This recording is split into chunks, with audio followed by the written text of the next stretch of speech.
Hello दोस्तों, मैं हूं आपके साथ समर। आप देख रहे हैं राइट 24 न्यूज। चलिए शुरुआत करते हैं आज के इस खास अपडेट की। 14 जनवरी से 20 मार्च के बीच राहुल गांधी मणिपुर से मुंबई के बीच लोकसभा चुनाव 2024 के लिए माहौल बनाएंगे। इसके लिए कांग्रेस भारत न्याय यात्रा निकाल रही है। इस यात्रा को राहुल गांधी के नेतृत्व में निकाली गई भारत जोड़ो यात्रा का दूसरा चरण कहा जा रहा है।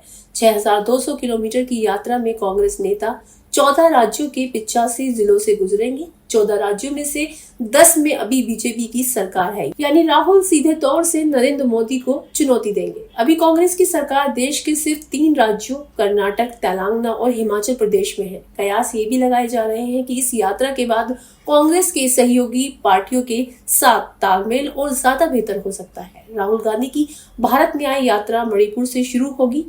वह मेघालय, नागालैंड, असम, पश्चिम बंगाल, बिहार, झारखंड, छत्तीसगढ़, उत्तर प्रदेश, मध्य प्रदेश, राजस्थान और गुजरात तक पहुंचेंगे। इन 14 राज्यों में करीब 355 लोकसभा सीटें हैं, जिनमें से कांग्रेस के पास सिर्फ 14 सीटें हैं। बीजेपी ने 2019 के लोकसभा चुनाव में इन राज्यों में 236 सीटें जीती थी। बाकी बची हुई सीटें बीजेडी, जेडीयू, टीएमसी और शिवसेना के खाते में गई थी। इन राज्यों में कांग्रेस की खोई सियासी जमीन वापस पाने और सीटें बढ़ाने की चुनौती राहुल गांधी के सामने होगी। माना जा रहा है कि राहुल गांधी का फोकस पीएम मोदी और हिंदुत्व की काट तलाशने पर राहुल गांधी का फोकस होगा। 22 जनवरी को राम मंदिर में राम लल्ला के प्राण प्रतिष्ठा होने वाली है। विहिप और अन्य संगठनों ने इस आयोजन को गांव-गांव तक पहुंचाने की प्लानिंग है। माना जा रहा है कि राम मंदिर का असर 2024 के लोकसभा चुनाव में दिखेगा। राहुल गांधी की न्याय यात्रा राम मंदिर से उपजे माहौल में कारगर साबित होगी, इसकी गारंटी नहीं है।